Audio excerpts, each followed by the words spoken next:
Bienvenidos al curso de microcontroladores que vamos a estar dictando en el Instituto de Vanguardia. Este curso forma parte de las acciones formativas comprometidas en el crédito fiscal promovido por INET, donde el Banco Patagonia fue nuestro patrocinador y donde la cooperativa Territorios en Desarrollo nos acompañó durante todo el proceso. Así que muchísimas gracias a estas organizaciones. También me gustaría agradecerle a mis colegas Gabriel Angeloni y Daniel Pontoriero, quienes gracias a su labor durante todo el año han hecho posible este curso. La clase de hoy va a estar orientada a una guía de conocimientos básicos en electricidad y electrónica, donde no vamos a abordar temas subatómicos, sino que solo vamos a abordar temas macroscópicos. Hago esta aclaración porque siempre es posible que empiecen a surgir algunas dudas con respecto al abordaje de determinados temas. Y la electricidad es tan amplia como cualquier área del conocimiento que realmente tuvimos que hacer un recorte en función al curso que vamos a dictar. Dicho esto, empecemos. Lo primero que vamos a explicar es qué es la protoboard, que digamos que es la placa en la que vamos a realizar todas las conexiones. Y como nuestro objetivo es aprender a usar una protoboard, es por eso que empezamos a dar este curso. La protoboard es una placa que ya vamos a aprender cómo son las conexiones internas de esta misma placa, donde se puede hacer conexiones eléctricas sin tener que soldar. Esto lo que hace es que sea sumamente fácil para conectar y desconectar, ya que cuando uno suelda lo que termina haciendo son conexiones fijas. Bueno, en este caso vamos a lograr conexiones en las cuales vamos a poder ir aprendiendo mientras vamos haciendo las conexiones. Como les dije recién, una protoboard es una placa que tiene circuitos internos y les voy a explicar cómo son esos circuitos internos. Miren que, ¿ven donde yo estoy apoyando el cursor? Bueno, esta es una línea divisoria, ¿sí? Y hace que podamos dividir como en una parte superior y una parte inferior, ¿sí? Y tenemos filas centrales horizontales, que son estas que tienen los numeritos 30, 29, 28, etc. Y tenemos las filas laterales, las barras laterales verticales, que son las que tienen el más y el menos. Y las tenemos acá y las tenemos también en la parte inferior. Bueno, acá en esta filmina se ve mejor lo que yo les decía de la protoboard. Estamos en la línea que está pintada de violeta, podemos ver cómo es la línea divisoria entre las dos áreas de la protoboard y podemos ver bien la estructura de frente, como si lo tuviéramos de frente. Bueno, vamos a prestar atención a las columnas, las que tienen los numeritos 1, 2, 3, 4. Bueno, entre ellas internamente están conectadas, ¿sí? Por ejemplo, la 1 de la F a la J está conectada. La 1 de la A a la E está conectada. No está conectada la 1 entera. O sea, si pasamos de acá hasta acá, a ver si puedo pintar. Nosotros tendríamos que hacer esto por fuera. Yo le puse, por ejemplo, un cable amarillo. Si yo lo quisiera conectar. O si yo quisiera conectar, por ejemplo, la columna 6, que internamente está conectada. Si quisiera conectarla toda, podría hacer esto. Con un cable rojo por afuera, por ejemplo. Lo mismo sucede con las filas. Vean que las filas que tienen el más y el menos. A diferencia de la parte central, donde están las letras y los numeritos, el más y el menos está toda la fila conectada al más y toda la fila conectada al menos. ¿Qué quiere decir esto? ¿Para qué nos sirve? Nos sirve para alimentar el circuito. Uno podría alimentar un signo más con un signo menos y ahí ya tenemos una diferencia de potencial. Por ejemplo, podríamos poner a tierra el signo menos y a 5 volt, como dice la placa, como dice la filmina, al símbolo más. Y ahí ya nosotros sabemos que ahí estamos alimentando nuestro circuito. Bueno, así es como se ve la protoboard total si la pudiéramos ver por dentro. ¿Ven que tenemos todos estos agujeritos conectados entre sí? Los rojos, por ejemplo, todos estos conectados entre sí. Todas estas columnitas entre sí. Bueno, en cada una de esas líneas de conexiones que estamos mirando, vamos a tener el mismo potencial eléctrico. Y a eso es lo que nosotros llamamos nodo. Si, por ejemplo, nosotros quisiéramos hacer una conexión acá, ¿no? Por ejemplo, entre acá y acá, entre dos agujeritos ponemos una pila, solo dos, tenemos toda la otra línea de agujeritos. Y para saber que ahí vamos a tener esa diferencia de tensión. Si, por ejemplo, nuestra pila es de 1,5 volts, sabemos que entre esos dos puntos vamos a tener 1,5 volts. Y desde ahí vamos a poder hacer las conexiones que querramos. Entonces, es súper importante que tengamos en cuenta esto. Un nodo siempre va a tener el mismo nivel de tensión. No importa cuántos elementos concurran a ese nodo. En ese nodo, todos van a tener ese mismo punto de tensión. Este concepto es un poco abstracto, ahora lo vamos a ver en los siguientes circuitos. Cuando empecé a hacer este curso no sabía si empezar hablando de los componentes básicos o de lo que es un circuito eléctrico básico, porque es como decir quién estuvo primero el huevo o la gallina, o qué sería lo más fácil para mí si me lo tuvieran que explicar de cero. Así que decidí primero mostrarles un circuito, después mostrarle cómo funciona un circuito básico y después ir mostrándole todos los elementos electrónicos básicos para que vamos a usar en este curso. Me gustó mucho esta imagen porque muchos de los elementos que estamos por aprender están todos explicados, están todos juntos en la imagen, así que me pareció muy linda imagen para arrancar esta parte. Bueno, continuemos. Vamos a hablar ahora de 3 conceptos que se escuchan un montón, pero a veces no quedan lo suficientemente claros. Y en la jerga cotidiana siempre estamos confundiendo lo que es el voltaje y la corriente, lo escuché 1000 veces. El voltaje o diferencia de potencial, como les decía, necesitamos una diferencia, o sea, el voltaje siempre se tiene que medir entre 2 puntos, y eso lo vamos a ver cuando veamos multímetros, presten atención. Es la fuerza que impulsa a los electrones a moverse a través de un conductor eléctrico, ¿sí?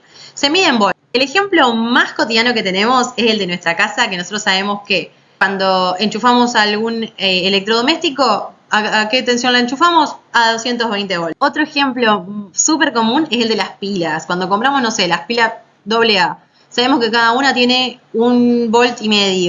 Y si necesitamos 3 volts en ellas, lo que podemos hacer es poner dos en serie. Y si necesitamos más energía, ¿qué hacemos? Las ponemos en paralelo y con el mismo voltaje. Pero hasta ahí suele ser algo bastante normal. Nosotros cuando vemos que la iluminación desciende, podemos decir en nuestra casa hay baja tensión.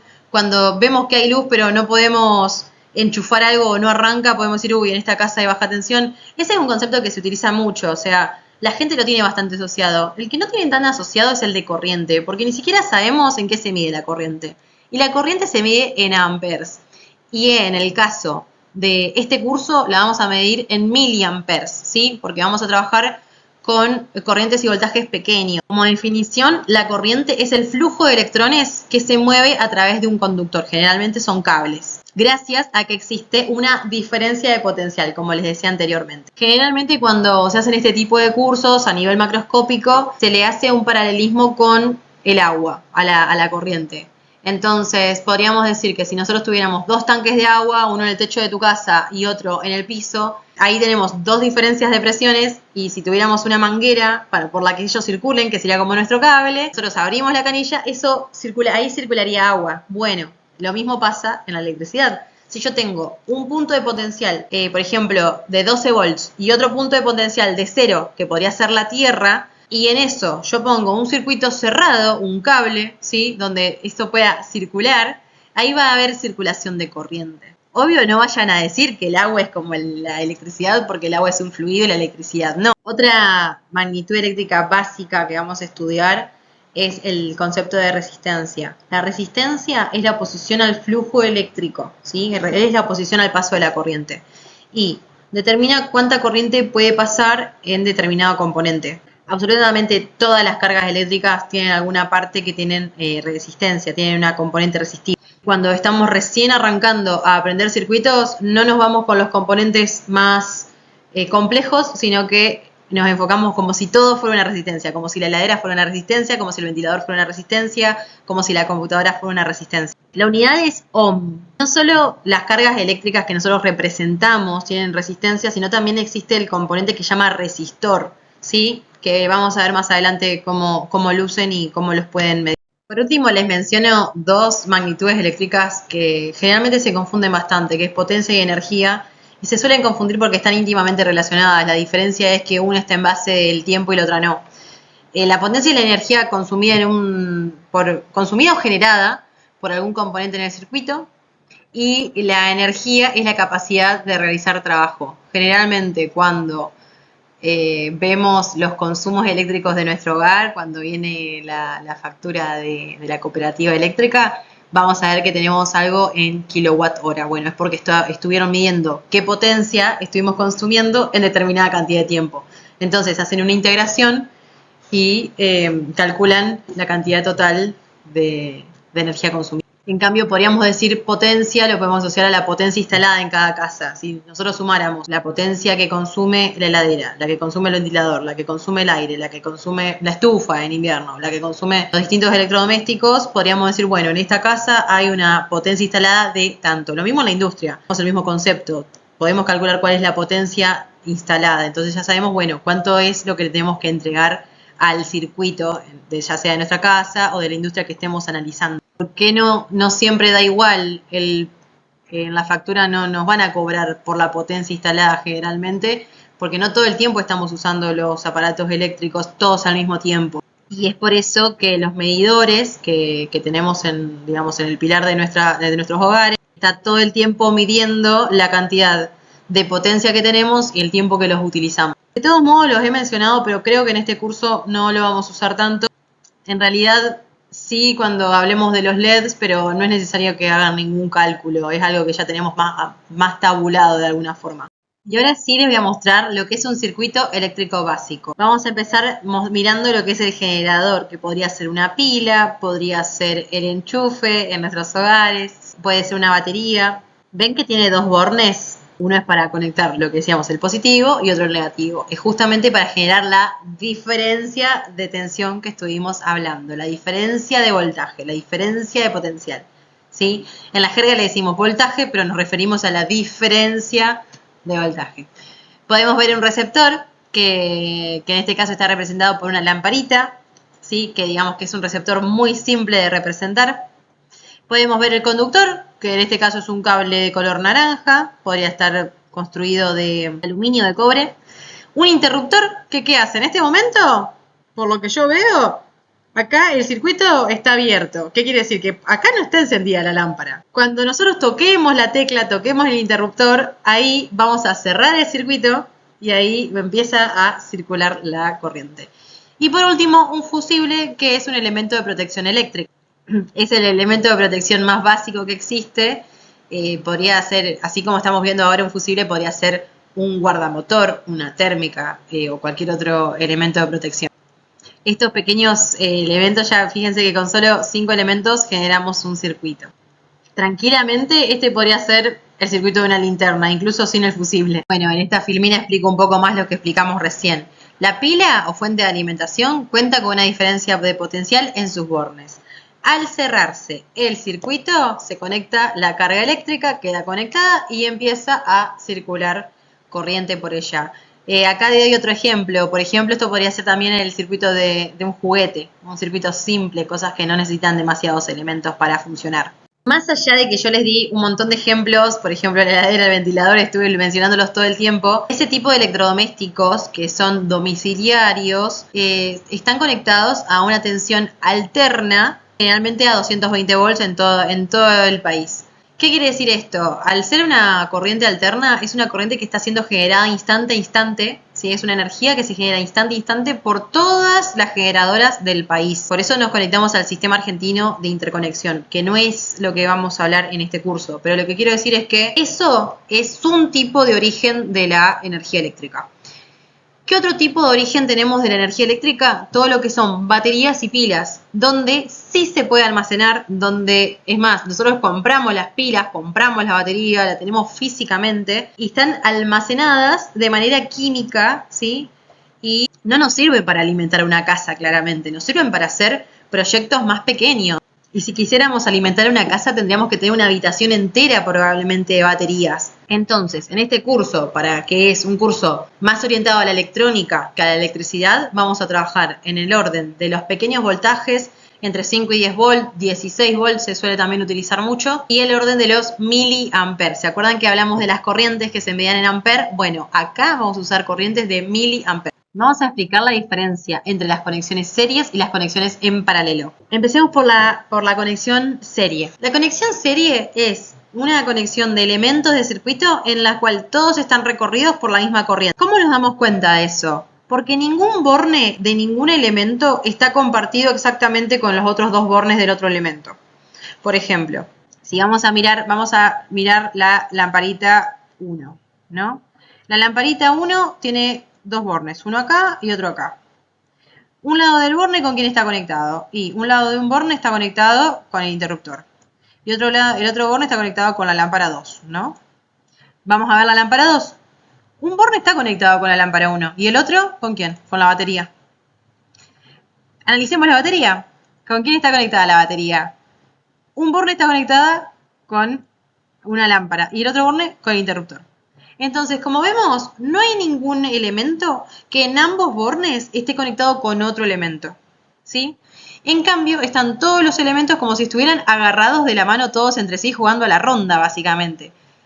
Entonces es por eso que lo único que podemos percibir es una sola rama de circuito, que es esta que está acá, una sola rama de circuito que está acá, por donde solo hay un camino donde puede fluir la corriente, que es este que marcamos en amarillo.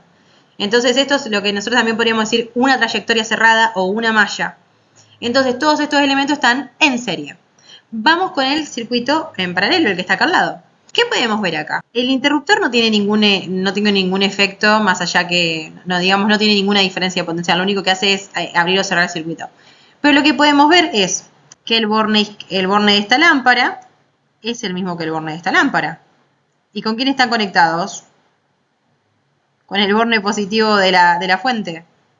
Por otro lado, vamos que este borne de esta lámpara está conectado con el borne de esta lámpara. ¿Y con quién también está conectado? Con el borne de esta fuente. Entonces acá podemos darnos cuenta de que la fuente y las dos lámparas están los tres elementos en paralelo. Entonces, si yo acá tengo 12 volts, ¿sí? Entre este y este punto, entre el lado izquierdo y el lado derecho de la bombilla, voy a tener 12 volts. Y en la otra bombilla también voy a tener 12 volts.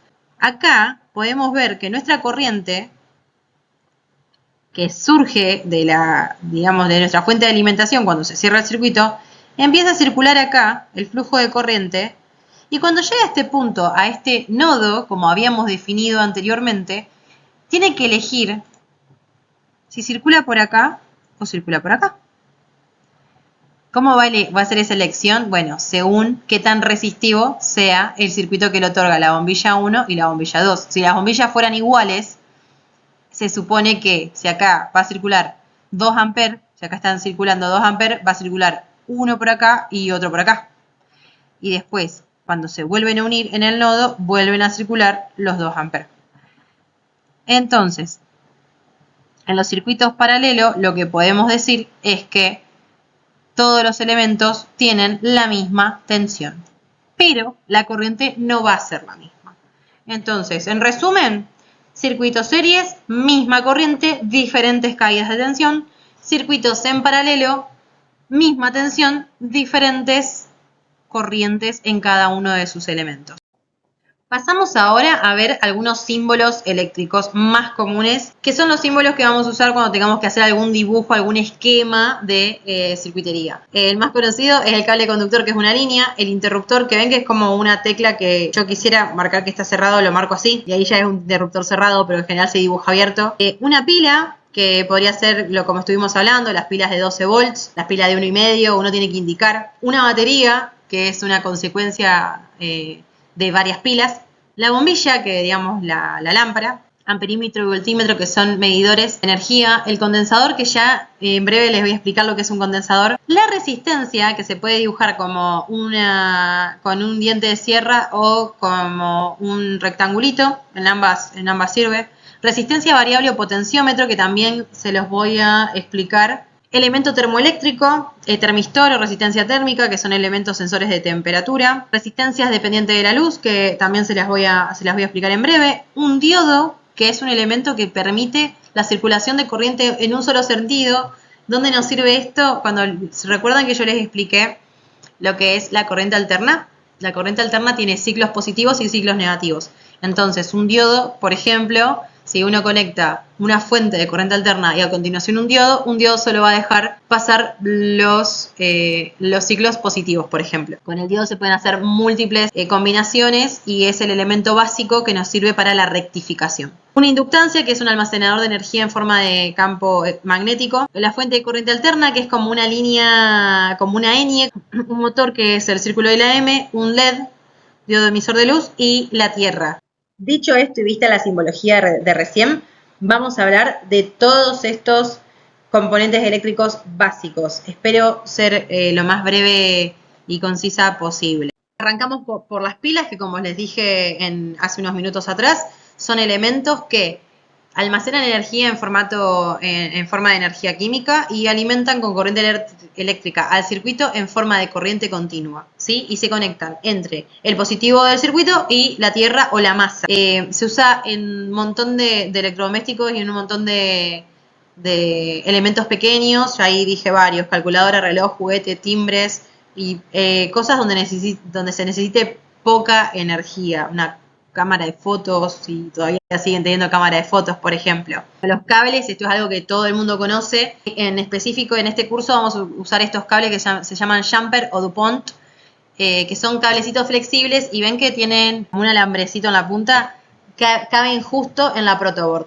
Y vienen que tienen como varios colores, vienen todos pegaditos, todos juntos cuando uno los compra. Después es probable que igual si uno los usa, los puede seguir utilizando, o sea, por más que uno los despegue, ¿sí? Están hechos para eso y vienen muy ordenados. La verdad que una recomendación es que siempre que hagan circuitos sean muy ordenados con los colores que usan. Por ejemplo, no sé, rojo y marrón para el positivo y negro y azul para el negativo, ¿sí?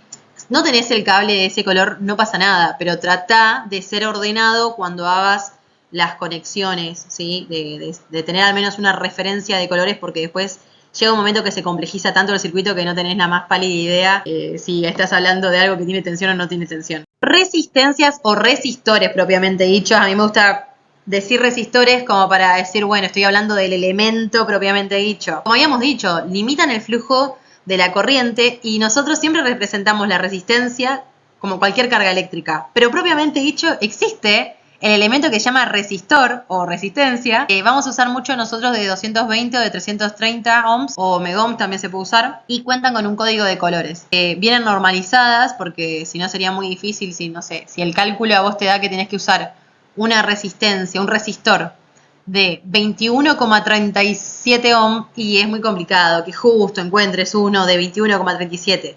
En general los resistores tienen un valor y tienen una tolerancia más o menos. Entonces uno como técnico tiene que saber elegir qué resistor es más adecuado. Si por ejemplo vos tenés resistores de 220 y de 310, por decirte un ejemplo, y en el cálculo te da 300, y bueno, es muy probable que vos elijas colocar uno de 310 más que uno de 220 y que te quedes corto en la limitación de corriente. Condensadores, o también conocidos como capacitores. Es muy probable que lo hayas escuchado en la heladera, en el aire acondicionado. Se usa muchísimo en refrigeración el concepto de condensador.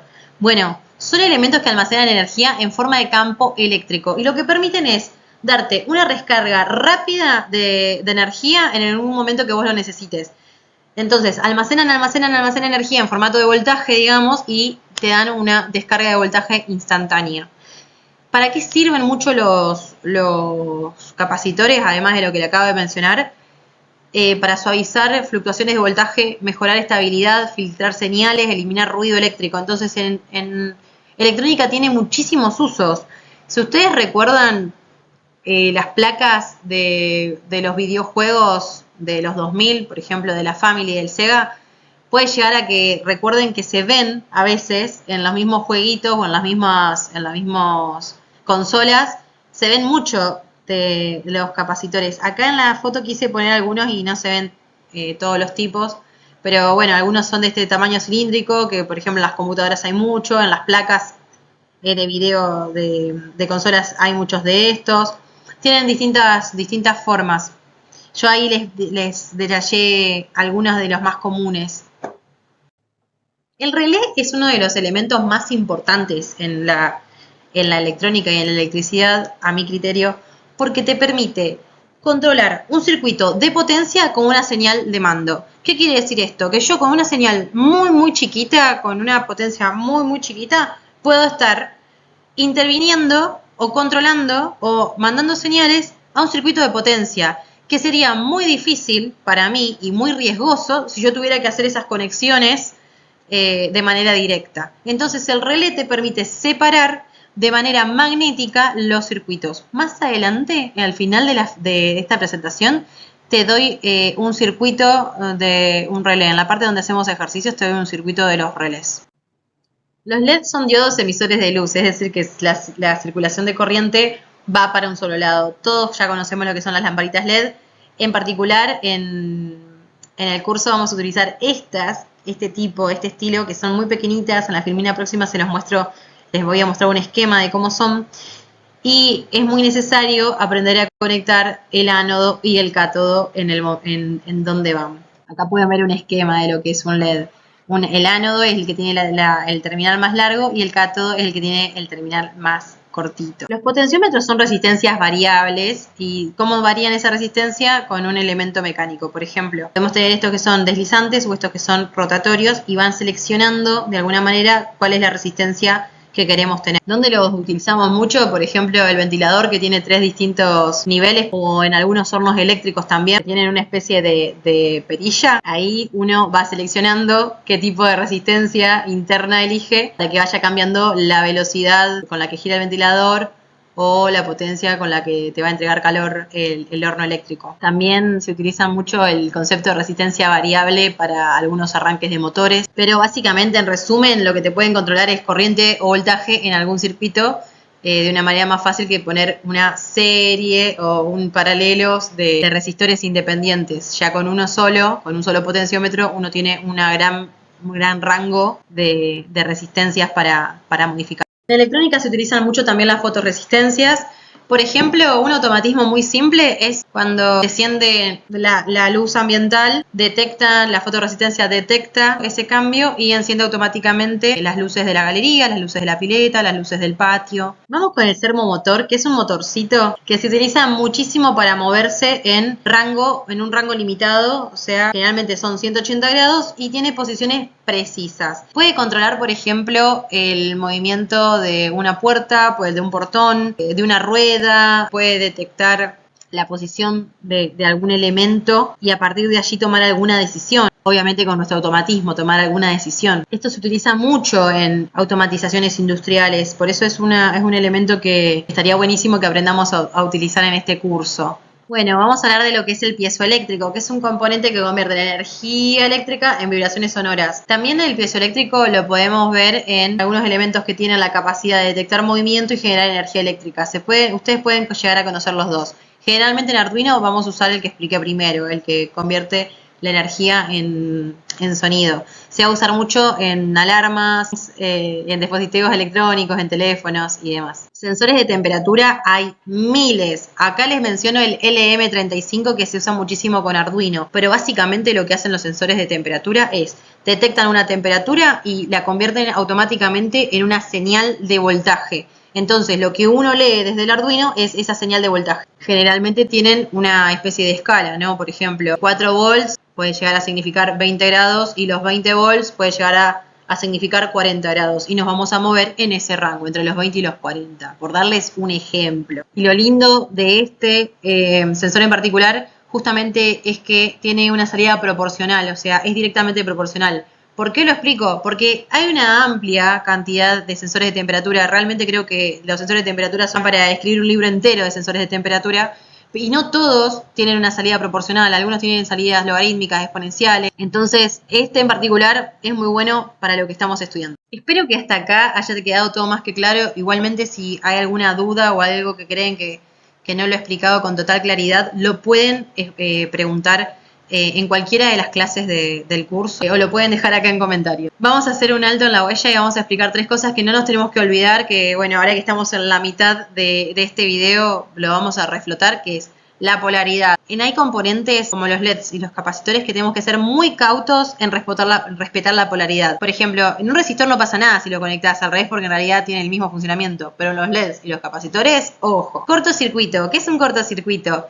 Es cuando la corriente decide tomar un camino de baja resistencia. En nuestros hogares, cuando tenemos un cortocircuito, ¿qué decimos? Que es una falla eléctrica, es algo que nosotros no deseamos. ¿Por qué? Porque toda la corriente del sistema va a donde está el cortocircuito y termina siendo algo sumamente peligroso. Entonces, bueno, claramente tenemos protecciones para los cortocircuitos y puede dañar los componentes. Entonces, ¿uno lo puede generar al cortocircuito en un circuito de estos? Por supuesto, si vos a un elemento que está conectado a 2 bornes, vos le conectás un cable en paralelo, El cable que tiene mucha menos resistencia te va a cortocircuitar el componente que vos estabas,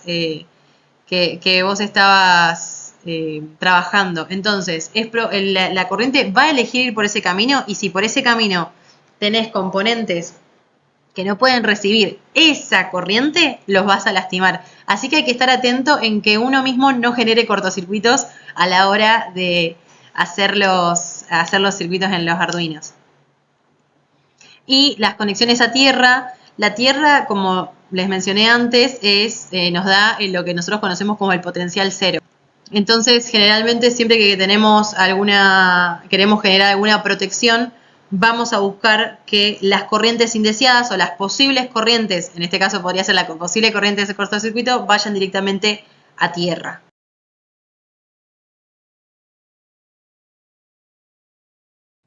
Dicho esto y explicado todos los elementos que acabamos de explicar y las magnitudes eléctricas, vamos a pasar a lo que son las partes de un multímetro.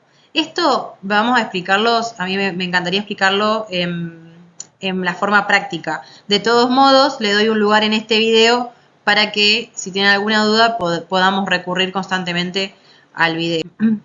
Cualquier multímetro, primero, ¿qué es un multímetro? Un multímetro es un elemento electrónico que nos permite medir magnitudes de distintos rangos y distintas magnitudes. Con un solo elemento vamos a poder medir, por ejemplo, voltaje, corriente, resistividad, continuidad. En muchos casos también se puede llegar a medir capacitancia, y en general es como el que estamos viendo en la pantalla, que tiene un display, un selector de la función que queremos, de qué es lo que queremos medir, y generalmente tenemos 4 conexiones, una a tierra y 3 conexiones según lo que vamos a querer medir. Vamos a ver el siguiente. En este esquema se ve un poco más claro todo lo que hay. Primero, vamos a tener en cuenta que tenemos que tener nuestros cables de conexión, ¿sí? Para medir. El negro, que es el común, el conector a tierra, siempre lo vamos a conectar acá. Y fíjense que, por ejemplo, en el caso del tester que tenemos acá en nuestro tester o multímetro, son sinónimos, que tenemos acá en pantalla, ¿ven que hay 2 conexiones? Que tenemos este agujerito y este agujerito. Bueno, quiere decir que podemos usar cualquiera de los dos según lo que querramos medir. En este caso, si nosotros queremos medir corrientes altas, por ejemplo, acá nos dice hasta 10 amperes, vamos a conectar acá, que queremos medir es corriente. Ahora, para medir voltaje, para medir resistencias, para medir corrientes pequeñas como miliamperes, para medir continuidad, vamos a hacerlos todos en este. Y más allá de que este sea un modelo específico, casi todos los testers tienen las mismas funciones. Vamos a ver que, por ejemplo, ven acá el círculo del medio. Eso es una llave selectora. Acá está puesta en off, entonces no, acá está apagada. Pero, por ejemplo, si vamos para el lado izquierdo, vemos que acá toda esta parte puede medir voltaje, porque tiene la B, ¿en qué? En corriente continua. ¿Ven que tiene una línea y 3 puntitos? Eso significa corriente continua. ¿Y en qué rangos? Hasta 200 milivolts, hasta 2000 milivolts, o sea, 2 volts, hasta 20 volts, hasta 200 volts y hasta 1000 volts, ¿sí? Entonces, si yo quisiera medir algo que yo ya sé que está en el rango de entre 5 y 15 volts, si yo pusiera la perilla acá, no me lo va a medir. ¿Sí? Porque acá mide hasta 2 volts. Entonces, ¿dónde tengo que poner la perilla? Justo acá. 20. Donde el máximo rango es 20. O sea, uno se tiene que acercar al rango de lo que quiere medir. Si nosotros vamos a medir por voltaje alterno, tenemos estas opciones. Por ejemplo, 750 volts y 200 volts en alterna. ¿Sí? Lo mismo acá. De este lado vieron que tiene la A. La A es de amper. La A es de corriente. Entonces podemos medir 2000 microamper de continua, 20 miliamper de continua o 200 miliamper de continua. Vamos por acá, escala de medición de resistencias. Entonces tenemos 2000 kiloohm, 200 kiloohm, 20 kiloohm, 2000 kiloohm, 200 kiloohm. Y este que está acá, que es chiquito pero es muy importante, que se los voy a marcar con verdecito. ¿Ven esto que tiene como un pitido? Ay, no se ve. Esto que está acá, que tiene como un pitido, si pudiera hacer zoom lo haría, que tiene como el símbolo de un sonidito, eso sirve para medir continuidad. El concepto de continuidad es sumamente importante porque a veces tenemos dudas de si el circuito está bien conectado o mal conectado, entonces, y por alguna razón vemos que nuestro circuito no funciona. Por ejemplo, hace poco me pasó con la pava eléctrica. Entonces yo lo primero que hice, dije, bueno, lo primero que yo tengo que hacer es medir continuidad. Si yo ya sé que no me da continuidad, es porque acá algo está roto en el circuito. Entonces uno de alguna manera, cuando mide continuidad, va descartando las partes sanas del circuito con las partes deterioradas del circuito y te ayuda a buscar cuál es la falla en caso de que haya una falla. Tiene el símbolo del sonido porque cuando uno conecta y hay continuidad en el circuito, hace un pitido. No hace alguna medición específica, sino que hace un pitido, entonces uno dice, listo, acá hay continuidad, sigo por otro lado. Como les digo, sirve muchísimo, es una aplicación que sirve muchísimo cuando necesitamos saber si ese circuito está dañado o no está dañado, y para seguir si tenemos una falla o no tenemos una falla. Bueno, y esas son todas las funciones que tenemos que saber de los testers. Yo diría que las demás no se utilizan tanto. Van a haber otras que dice frecuencia, transmisores, no las van a usar tanto, la verdad que muy pocas veces las he usado, solo en algunas aplicaciones electrónicas específicas. Vamos llegando a la última parte del curso. Si llegaste hasta acá, te diría que tomes apunte. Todo lo que acabamos de aprender es todo lo que vas a usar, sí o sí lo vas a usar en el curso. Ahora vamos a entrarnos un poquito más a la teoría de los circuitos eléctricos. Hay dos leyes fundamentales que son la ley de Ohm y después las leyes de Kirchhoff, que se usan muchísimo para los circuitos de electrotecnia. En este curso en específico solo vamos a hablar de la ley de Ohm porque queremos explicar algo sobre circuito serie y paralelo, porque queremos explicarte las razones por las cuales yo te dije todo lo que te dije cuando te diferencié serie y paralelo. Pero si llegaste hasta acá y estás cansado, podés descansar y ver esto en otro momento. No te va a impedir empezar tu curso todo lo que estamos por ver ahora. La ley de Ohm nos indica que por una carga eléctrica de resistencia R circulada por una corriente I, va a caer una tensión, una diferencia de potencial que es igual al producto de la magnitud de la corriente y de la magnitud del resistor. Entonces, en otras palabras, B igual I por R. Entonces, si en un circuito que tenemos 12 volts y tenemos una resistencia de 6 ohms, un circuito simple, por ejemplo, el que vimos de la bombilla, si la pila tuviera 12 volts y la bombilla tuviera 6 ohms, por ahí va a circular una corriente de 2 amperes. Mismo al revés, si nosotros contamos con, por ejemplo, una fuente de corriente de 3 amperes y tenemos una resistencia de 4 ohms, el voltaje que va a caer en ese resistor, en esa resistencia, va a ser de 12 volts. ¿Por qué? Porque 3 amperes por 4 ohms nos va a dar 12 volts. Y vamos a estudiar los circuitos que vimos hoy. Por ejemplo, imaginemos que tenemos un circuito de 12 volts y tenemos dos resistores y donde cada lámpara, donde cada resistor son de 6 ohms. Entonces, vamos a responder. ¿Cuál sería la resistencia total del circuito? ¿Cómo se distribuye el voltaje total en cada lámpara? ¿Y cuánta corriente circularía por ese circuito? Como estamos hablando de un circuito serie, la resistencia total del circuito es igual a la suma de las resistencias individuales. La verdad que es muy simple el circuito serie en este momento. Entonces, si cada una de las resistencias era de 6, 6 más 6 es 12. Entonces, la resistencia total de este circuito va a ser de 12. Como las dos lámparas son iguales, entonces, ¿cómo se va a dividir el voltaje? Si nosotros teníamos 12 volts, cada una va a tomar 6 volts y 6 volts. Pero la corriente sí la tenemos que calcular. Por ley de Ohm, la corriente es igual al voltaje total sobre la resistencia total. Nuestros 12 volts sobre la suma de los dos resistores. 6 ohm más 6 ohm. 12 volts sobre 12 ohm igual a 1 ampere. Hasta acá, súper sencillo. ¿Qué pasaría ahora si en lugar de tener dos resistores iguales, tuviéramos dos resistores diferentes? Por ejemplo, de 4 ohm y otro de 8 ohm. Siendo la misma fuente de 12 volts. Tenemos la misma batería. ¿Cómo sería la resistencia en ese circuito? ¿Cómo se distribuiría entonces ahora el voltaje en cada lámpara? ¿Y cuánta sería la corriente en este circuito? Bueno, al igual que el caso anterior, estamos en la situación de que al ser un circuito serie, las resistencias se suman. Las resistencias individuales se suman. Entonces, 4 más 8, 12. Tenemos 12 ohm en total. Entonces, como seguimos teniendo la misma fuente de 12 volts, la corriente va a ser la misma, va a ser 1 ampere.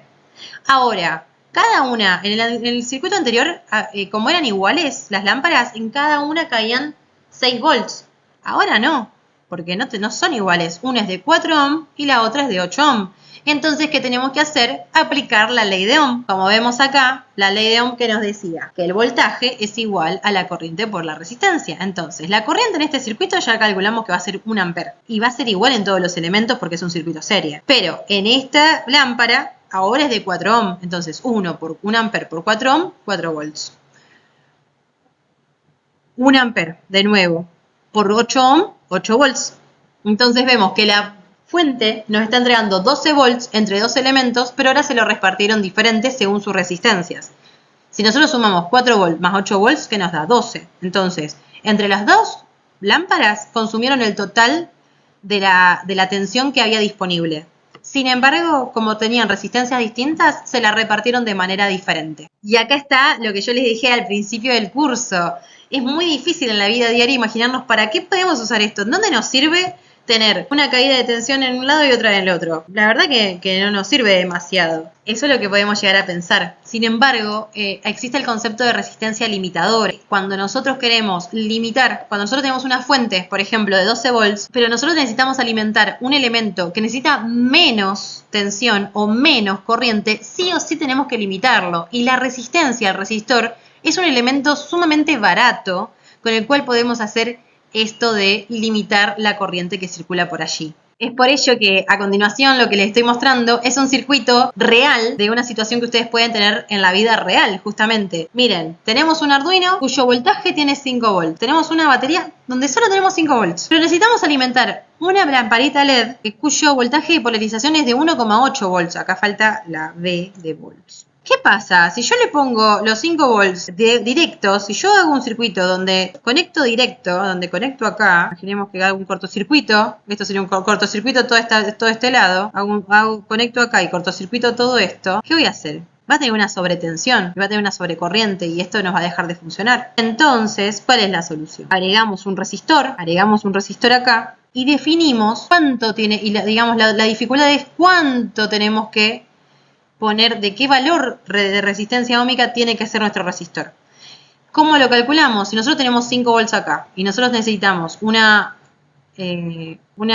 voltaje de 1,8, ¿cuánto tiene que caer acá? 3,2, la diferencia. O sea, el resistor se va a tener que consumir, toda esa tensión se le va a tener que caer en ese resistor.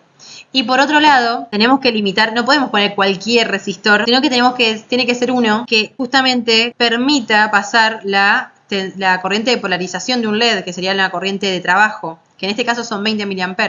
Entonces, ¿qué tenemos que hacer? Bueno, si sabemos que la diferencia de voltaje es 5 menos 1,8 da 3,2, ahí tenemos nuestro voltaje y sabemos que la corriente que nosotros queremos es de 20 mA, ahí tenemos la corriente. Por ley de Ohm, hacemos tensión sobre corriente y calculamos de cuánto tiene que ser nuestro resistor, 160 ohm, en este caso, en este ejemplo tan simple que dimos acá. Ahora, resistores comerciales de 160 no suele haber de 180.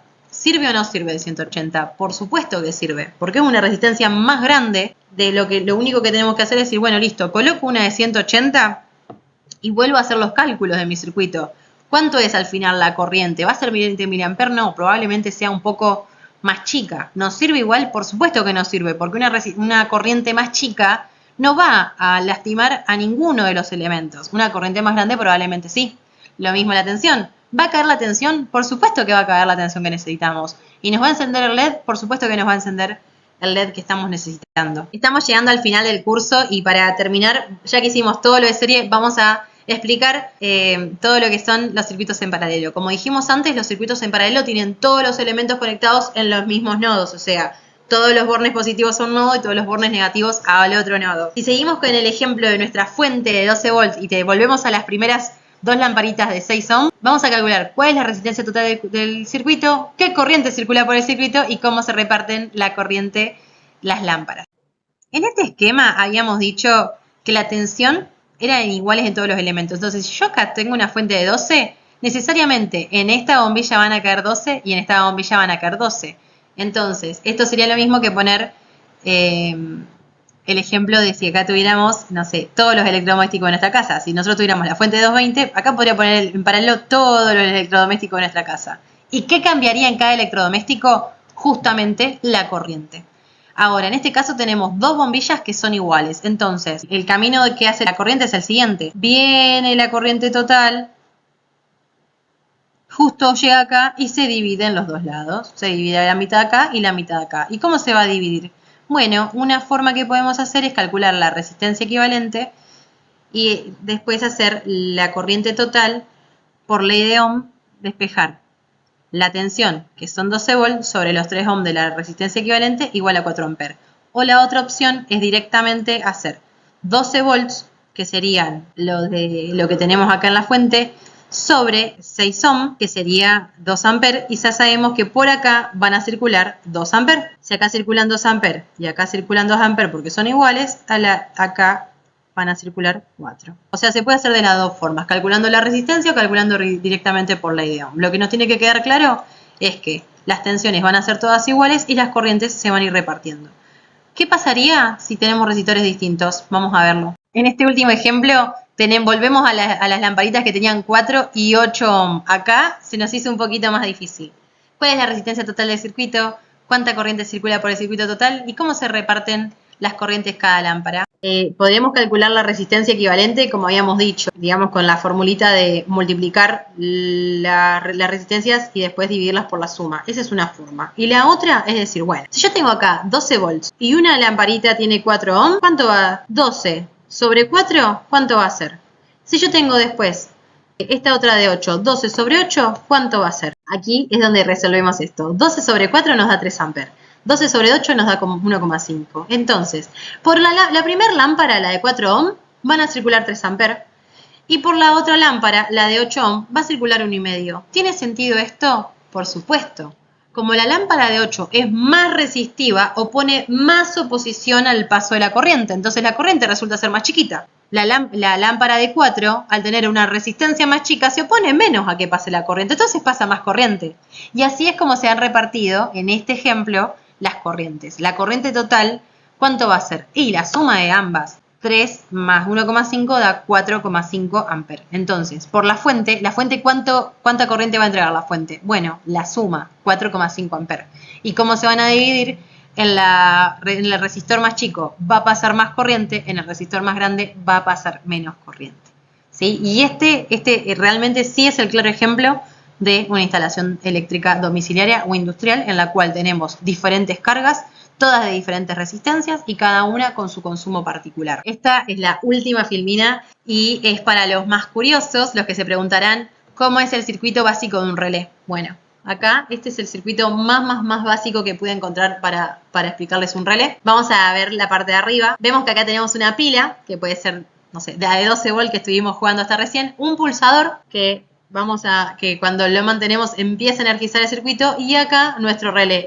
Lo que estoy marcando acá en el medio es justamente el símbolo del relé. Cuando accionamos la bobina del relé, cuando energizamos la bobina tiene unos contactos, mueve unos contactos, entonces hace que este circuito se cierre magnéticamente. Entonces, sin necesidad de tener una conexión eléctrica, lo que haría que si tuviéramos un circuito de potencia tendríamos que manejar un cable enorme, por ejemplo, o una cantidad de energía enorme, magnéticamente nos aislamos de la electricidad, ¿sí? Entonces, el relé lo que hace es eso. El relé, al estar compuesto por bobina, magnéticamente va a accionar este circuito de potencia. Cierra el circuito de potencia, empieza a haber circulación de corriente, porque acá tenemos otra fuente de energía, y ¿qué va a pasar? En este caso, nos va a encender una lamparita, y así como puede ser una lamparita, podría ser un motor industrial de la cantidad de potencia que te imagines.